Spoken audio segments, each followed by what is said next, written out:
to this, like why you're an entrepreneur, it has to kind of be in your DNA.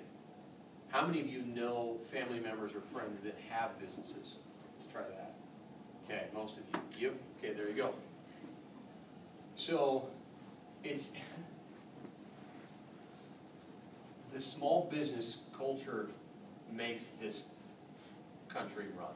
Yes, there's big companies like Google and Apple and Microsoft and Facebook, but frankly, if you look at the percentages of what is actually employed, it's far, the small business culture and climate far outweighs the big ones.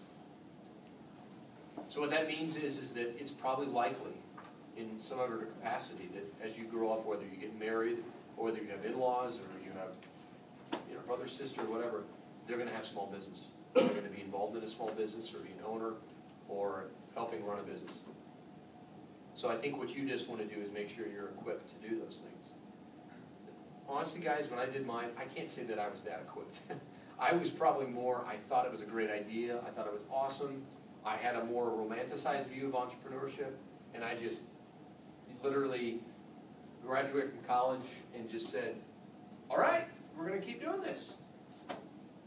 I mean, like I tell that, I didn't go get a job interview. I just kept doing what I was doing, which was building websites and doing graphic design and some advertising stuff, and just kind of saw where it led. So I think with Turbine, my desires, when I had that, went through good times, bad times, it was hard. Some days I think the other part of entrepreneurship that you have to prepare yourself for is money. Because there's going to be times where it's in abundance, and there's going to be times when it's not.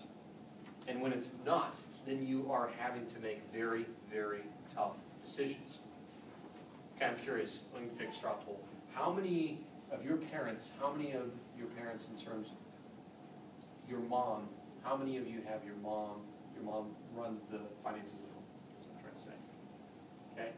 How about your dad? How many of you with your dad run the finances? Split. Okay. So, generally speaking, if you're going to be an entrepreneur, you got to be okay with running finances. That's the other part. I said solving problems is the number one. Second is you got to rock. You don't have to necessarily be like have a PhD in math, but you need to understand business accounting like none other. I had no business accounting background, none. I do now, but I didn't then, and it made it difficult to run the business by the numbers. So Echelon had been flowed, and when I sold it, at that time, I had hired a very, very seasoned advertising software consultant that I'd worked for. The guy was a godfather of this kind of stuff, and he taught me. I mean, he was my Yoda, and I figured out what I needed to do to change the way I ran business. And one of it was financials. So with Turbine, the intent was it to be more of a lean, mean, focused approach, where we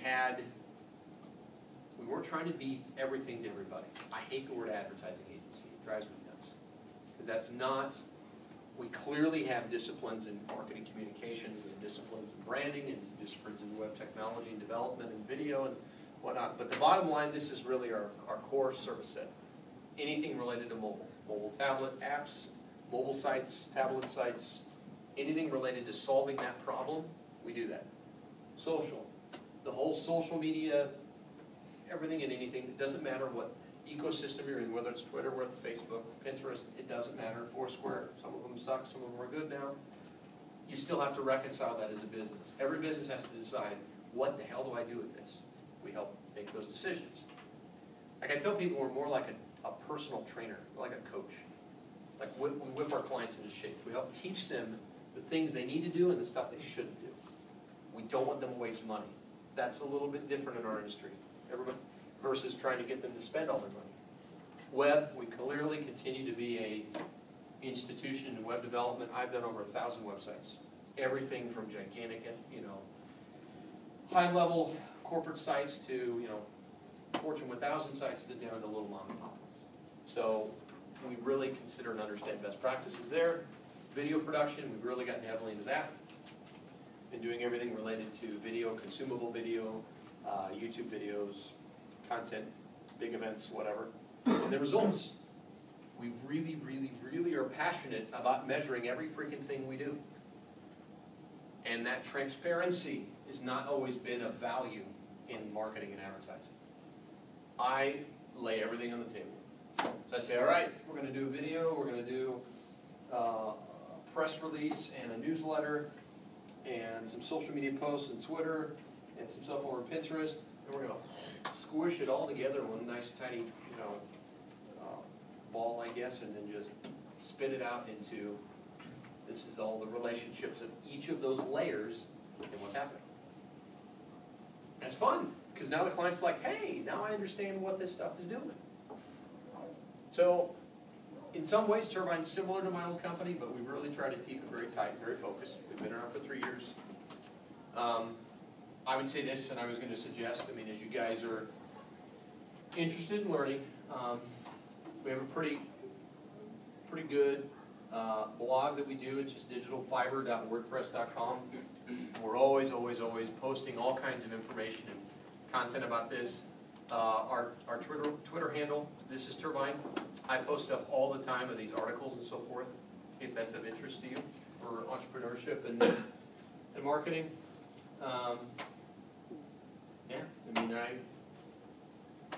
And that's, of course, that's my family. That's my wife, my 2 kids, little stickers, and it's a fun time, guys. I think, obviously you're in school, and I get that, sometimes you don't want to be doing that stuff, but I seize the moment, man. This is, again, if 8 people under the age of 15 can make it big, I think you guys could probably do as well too. It's just a matter that they were focused. They were driven, they grabbed an idea, whatever the idea was, they made sure it was a good one, and freaking went after it. And they used all things at their disposal, whether it's a Kickstarter at their disposal to get money, or friends or family, and they developed a business plan, and they made it happen. And then it's just a question of stamina. Then it's just a matter of just, once you get going, you're going to get fatigued, you're going to get tired. It's like running a marathon 10 times over. Every person's going to drop like flies, but you can't. And I think that's probably the thing that's helped me is I'm not the biggest guy or the strongest guy or the smartest guy, but I work my ass off, and I don't stop.